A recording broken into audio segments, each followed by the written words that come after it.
Muraho bakunzi b'ibyegeranyo, reka dufate akanya dutemberane mu burasirazuba bwo hagati. Iyi ni Intego TV, naho njye ndi Alain Serge. Kuryama ugacuranga akaziki gatuje ngo kagufashe gusinzira udashikagurika, byasimbuwe n'urusaku rw'ibibunda bya rutura mu burasirazuba bwo hagati. Kuva amaso yakoze agati mu ntozi, umutuzo n'umutekano bikomeje kuba amateka muri kano karere.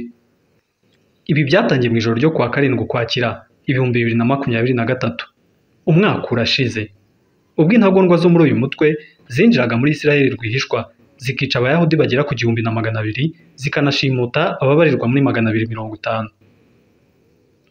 Mu mibare ya Hamas yumvaga ko gushimuta abayahudi barenga 200 bizayiha ijambo rifatika ku meza y'ibiganiro, cyane ko yari imenyereye ko imfungwa imwe y'umuyahudi ivunjwamo abarwanyi ba Hamas amagana. Urugero rwa hafi ni irekurwa rya Yahya Sinwar, umucurabwenge w'igitero cyakije umuriro ku Barabu kuva mu mwaka ushize, akaba ari nawe wasimbuye Ismail Haniyeh ku buyobozi bukuru bwa Hamas akimara kwicirwa muri Iran. Ku rubuga rwa Britannica bavuga ko uyu mugabo yigeze gufatwa n'ingabo za Isiraheli nyuma yo kuyobora ishimutwa n'icwa ry'abasirikare ba Isiraheli mu mwaka w'1989, akatirwa igihano cyo gufunga ubuzima bwe bwose. Ku wa 25 Kamena 2006, Hamas yashimuse umusirikare wa Isiraheli witwa Gilad Shalit.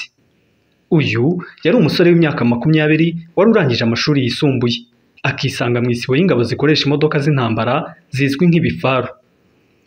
Bigeze mu mwaka w'2011, ubwo Sinwar yari amaze imyaka 22 afunze, Hamas yaje ku meza y'ibiganiro ifite mu kamashu uyu musore w'umuyahudi Gilad Shalit.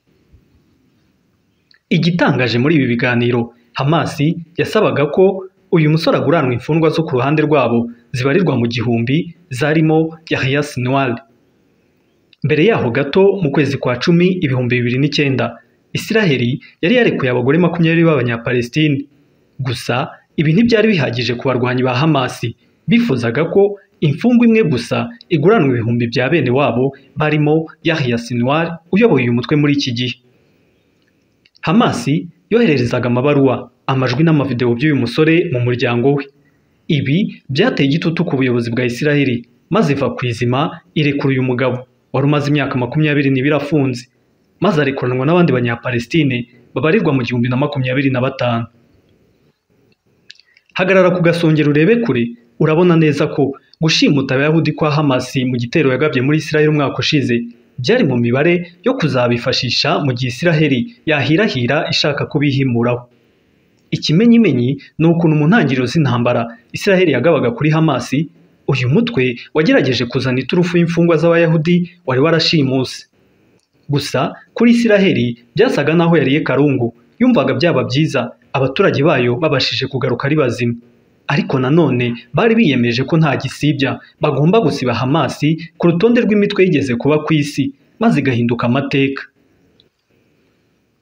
Mu ntero bagenderaho kuva mu myaka ya kera, ubwo Mose yahabwaga amategeko yo guha Abisiraheli, mu gitabo cy'Abalewi igice cya 24 umurongo wa 20, hagira hati: kuvuna igufwa guhorwa ukundi, ijisho rihorerwa irindi, iryinyo rihorerwa irindi. Kuri bo rero inabi yose ubakoreye ibigomba kukugarukira, nta deni ry'urwango bajya bifuza ko ribarangwaho. Mu ijambo rye, Minisitiri w'Intebe wa Isiraheli Benjamin Netanyahu yatangaje ko Isiraheli iri mu ntambara, ndetse asezeranya ko umutwe w'intagondwa wa Hamas utegeka Gaza uzabiryozwa mu buryo utigeze utekereza. Kuva ubwo Isiraheli yatangiye kurasa no kwinjira muri Gaza, ikubita itababariye Abanyapalestine mu ntego zo gusenya Hamas. Uyu mutwe umaze kubona ko abayahudi bariye karungu, watangiye gukangisha za mfungwa washimuse. Ariko noneho bitandukanye n'izindi nshuro bajyaga babyitwaza, Isiraheli yasaga naho abatwawe bunyago ibagize ibitambo by'ubuzima bw'abasigaye. Wabonaga kuyikangisha imbohe ntacyo bikiyibwiye. Yakomeje kotsa umuriro kuri Hamas, ari nako yica gahoro gahoro bamwe mu bikomerezwa by'uyu mutwe, igacishamo kandi ikagirana ibiganiro na Hamas byatumaga irekura bamwe mu ngwate yari yashimuse, nubwo hari abatarahiriwe n'izo nzira y'umusaraba bakahasiga ubuzima. Uko Hamas yakomezaga gukubitwa imisaya yombi, niko abayishyigikiye nabo bagendaga bubura umutwe wabo muri uru rugamba. Igihugu nka Iran gitanga ubufasha bw'ibikoresho n'inama nyinshi z'urugamba. Imitwe nka Hezbollah na Houthi nayo yatanze umusanzu wayo. Ibyatumye Israel ibona ko mbere yo kwica gitera ikeneye kwica ikibimutera. Israel yabonye ko gukubita Hamas bidahagije, isanga guhana Hezbollah byaba ari nko gufungira amazi n'umuriro umutwe wa Hamas, cyane ko Hezbollah yo ifite n'igisirikare gikomeye bihambaye.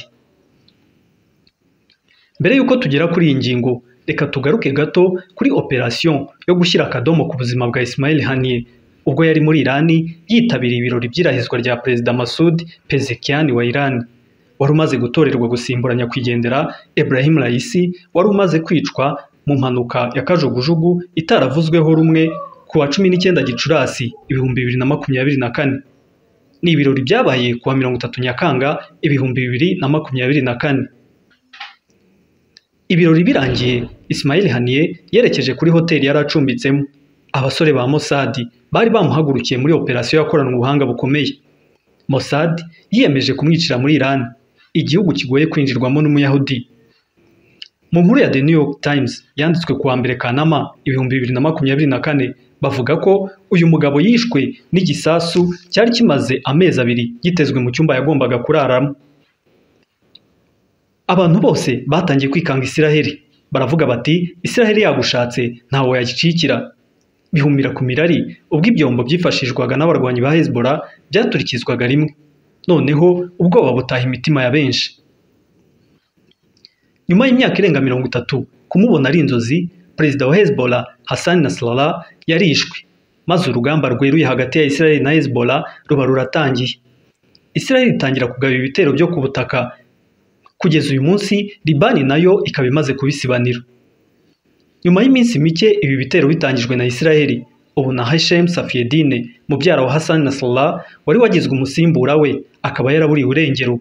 Nyuma y'ibitero bikomeye Israel yagabye mu majyaruguru ya Beirut, umurwa mukuru wa Liban. Uyu mugabo wanga urunuka Abayahudi ngo yari yitezweho gukaza ibitero byibasira Israel. Kugeza ubu ntawe uzi niba yarishwe cyangwa yarashimuswe. Ikibazwa kuri ubu ni ikizakurikira isenywa ry'imitwe yombi. Ese nibwo Iran na Israel bizarwana mu buryo bweruye cyangwa bazakomeza kwigengesera, cyane ko Iran yanyuzagamo propaganda zayo bazaba batagihari? Ese iri ni itangiriro ry'umutekano urambye kuri Israel cyangwa ahubwo irimo kwenyegeza umuriro ushobora kuyikongora? Mu nkuru ya Washington Post yo kuri iki cyumweru tariki ya 6 Ukwakira 2024 banditse ko abahanga bibaza igikurikiriye imirwano. Baribaza niba uku gushegesha imitwe yari ishyigikiwe na Iran biri bushyira akadomo ku makimbirane y'ibi bihugu byombi. Gusa nanone kuba iyi mitwe yombi yubakiye ku ngengabitekerezo bituma basanga ko bigoye ko yarimbuka burundu, cyane ko no mu ntege zitwa nkeya Hezbollah isigaranye igisaza imigeri yanga kuva ku izima. Uko bimeze kose Israel imeze gushegesha iyi mitwe yombi. Ahubwo icyo twasigara twibaza ni ikishi inyuma y'igihuru cyari kirimo Hezbollah na Hamas. Ese aho intambara sibwo igiye gukomera? Reka tubitega amaso. Iyi ni Intego TV. Nge nkaba ndi Alain Serge. Mwibuke gukanda subscribe. Mwakoze kubana natwe, mugire ibihe byiza.